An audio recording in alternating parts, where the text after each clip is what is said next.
Hello, hello, and welcome to the Feelings Pod with Sabrina Amina.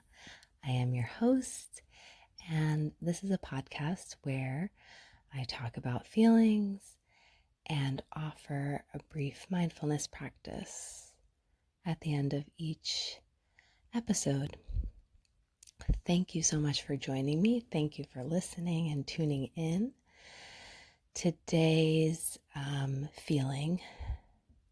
episode is on panic, and generally the way that I feel called to talk about different emotions is through my own exploration of them and developing, really just cultivating curiosity around emotions. And in a moment of my life that feels particularly challenging, it's been helpful for me to examine these difficult emotions and process them through speaking. And it's my hope that in sharing this process with you, you can find something that you need here, or something that you resonate with, something that hopefully offers you a bit of comfort. And one of my favorite lessons from Kristin Neff's work on self-compassion is recognizing that we're not alone in our human experiences. Yeah, I think that's really beautiful, and it's a practice that has really helped me come home to myself. So within the past several weeks, I've noticed panic come up, and I actually experienced what I'm fairly certain was my first panic attack. And I've been going through a lot of big changes in my life, and for the most part, I'm very proud of how I've been able to carry myself through this moment of my life. And for the sake of survival and just getting through it, I think often we have to shut down some of what we're feeling just to kind of get through our day-to-day tasks. I'm an educator. I certainly can't teach an entire day of classes while I'm, sobbing over my latest sorrow. So I have to kind of compartmentalize and put things aside. And I think, and when I'm out of my practice, when I'm out of my mindfulness practice, when I'm not showing up daily to breathe and be with myself, when I'm not showing up to give my human space, I think this is when we go off the rails. And in the midst of getting through it and trying to push through and survive and do the things I need to do to function every day and keep things going, my practices fell off. I wasn't journaling as regularly as I normally do. I wasn't practicing my, mindful movement. I enjoy a yoga practice every day, normally when I'm feeling centered and grounded. And the irony is, I feel centered and grounded when I'm in that practice. And so when I'm not feeling centered and grounded, coming back to the practice can be more challenging, but it's exactly the thing I need to help me come back to center. So, yeah, and I was also a bit inconsistent with my breathing and my mindfulness practice. So things felt quite off kilter. And I had a visit from my mom, and uh, she, I find my interactions with her particularly challenging. Of course, I love my mother. But those relationships can be complicated, and um, for whatever reason, I don't want to get into like the nitty gritty details, but that interaction left me feeling very overwhelmed. And it wasn't just my interaction with my mother. I think that was kind of the tipping point for me. I think after a sustained period of just dealing with stressful situation after stressful situation, like this interaction with my mom kind of was the straw that broke the camel's back, so to speak. And that evening, I just found myself kind of, um, having heart palpitations. I was feeling this fear that I couldn't calm myself down. Um, I was trying to tap into my breathing exercises, and pretty much anything I was trying was felt like it wasn't really helping. And thankfully, I'm experiencing this for the first time during a time in my life where I've accumulated an arsenal of self-care tools that I can lean on. I can't imagine how scary it must be to go through a panic attack and just feel confused and lost and not even know what to do. I would probably say that I didn't even notice how anxious I was in my life until I was, in my late 20s. So it's funny how sometimes, like, there are medical instances where people, end up in the hospital and their body is giving them the signals of, panic and stress, but yet the person doesn't cognitively like recognize that they're under stress. And they say, well, I'm feeling fine. Because we're kind of in this practice of bypassing our stress and sorrow and discomfort. So, so thankfully, I had these tools to lean on, but nothing seemed to be working. So, I started calling my people, which is also, a strategy of mine, is to connect with people who I consider co-regulators.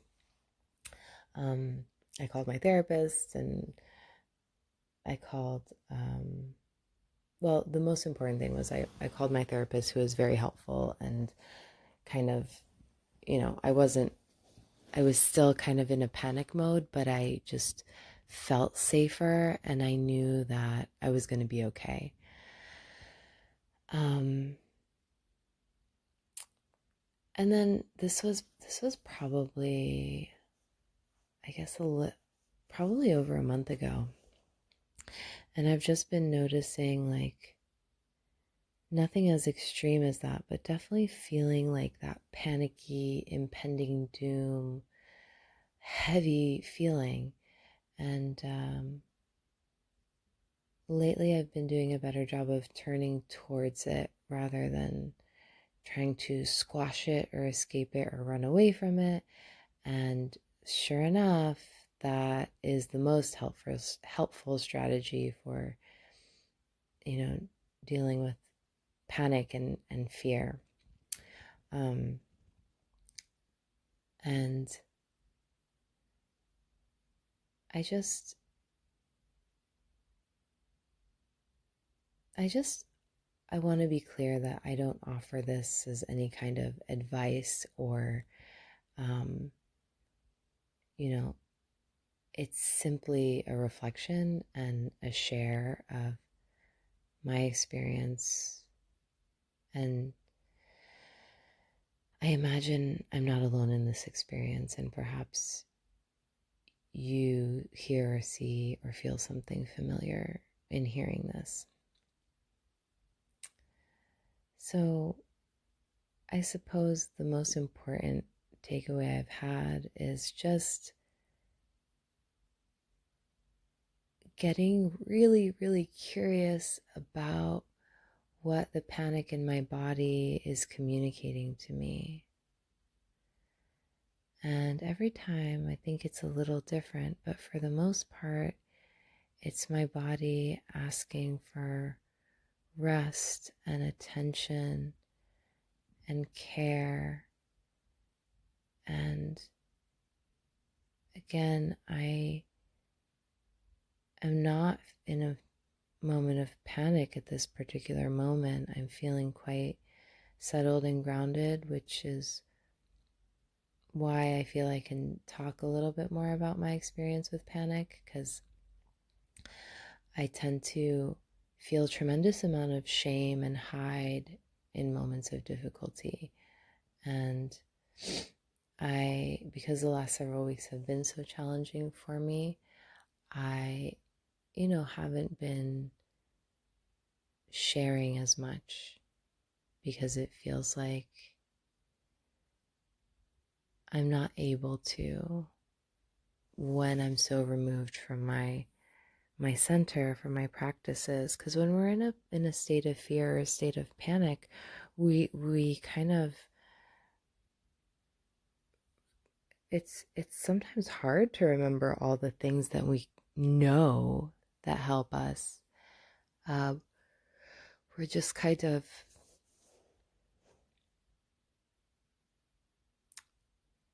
out of touch with those things, it seems. Or at least I sometimes feel out of touch. Or like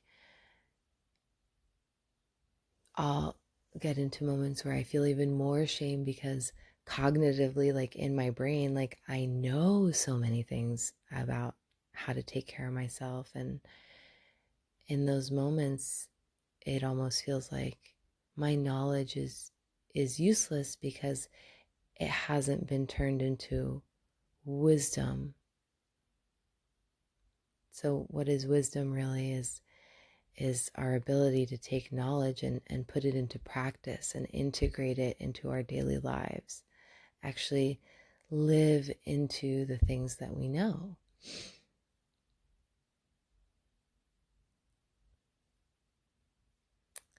So something I will certainly admit that has been helpful for me is I think in another episode I talked a little bit about my experience with medications and depression. I had several years ago, just before COVID hit, I had a challenging experience with kind of a psychiatrist and feeling a little bit like a guinea pig with trying all sorts of medications. And I was like, after 4 months of being on like, I think 4 or 5 different kinds of pharmaceuticals, I was feeling worse than ever and decided, well, this is not for me. This is not helpful. But now I think about 4 years later, I've come back to that consideration, and I had a different conversation with a different healthcare provider. I told them about my previous experiences, and I'm really happy that I was able to find a medication that has really been helpful for me over the past couple of days. I tend to feel kind of a resistance to taking medications, but in this particular moment of my life and experiencing like a panic attack and just kind of feeling so far from my center, I felt like I needed some kind of a buoy, if you will, a life raft to kind of help carry me through this moment. And I'm so grateful that I've revisited that, because in this moment, it feels like I've found something that has been really helpful and supportive for me. And it was really kind of an easy process. So drastically different than what I went through about 4 years ago. So let's just get into our practice today. I think I'm feeling complete with what I wish to share about panic. So if you are able to, find a comfortable seat or lie down. If you're not able to practice at the moment, you can certainly pause this episode and come back to it when you're ready. And then just start tuning into the breath. Start noticing it without changing it. Sometimes just an awareness of something. Sometimes simply turning your attention to something causes slight changes. But know that you don't have to force anything at the moment. Just follow the inhale and the exhale. Notice what it feels like as your body breathes in air. Notice what parts of your body feel the sensation of air leaving the body, of the breath leaving the body. And from here, you can start to deepen the breath and extend your inhale for a count of 4. 1, 2, 3, 4. Hold and exhale for 5. 1, 2, 3, 4, 5.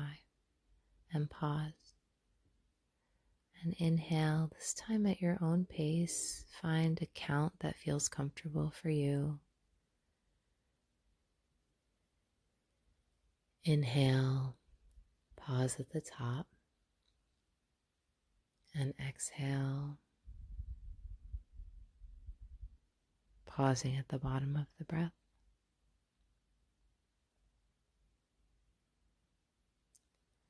And I'll be silent as you take 3 more breaths, full deep breaths,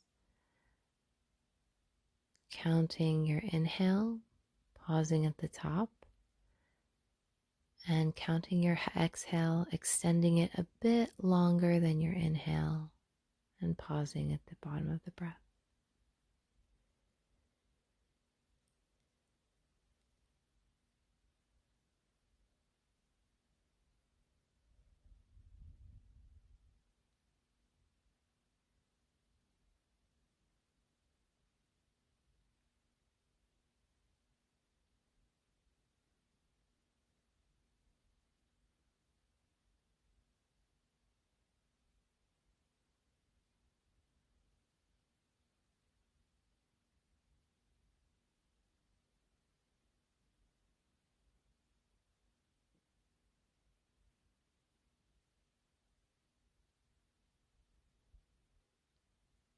And when you're ready,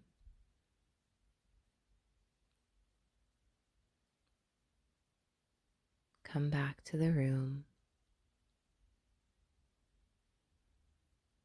Notice the colors around you, and let your eyes settle on something in your surroundings that gives you a sense of ease.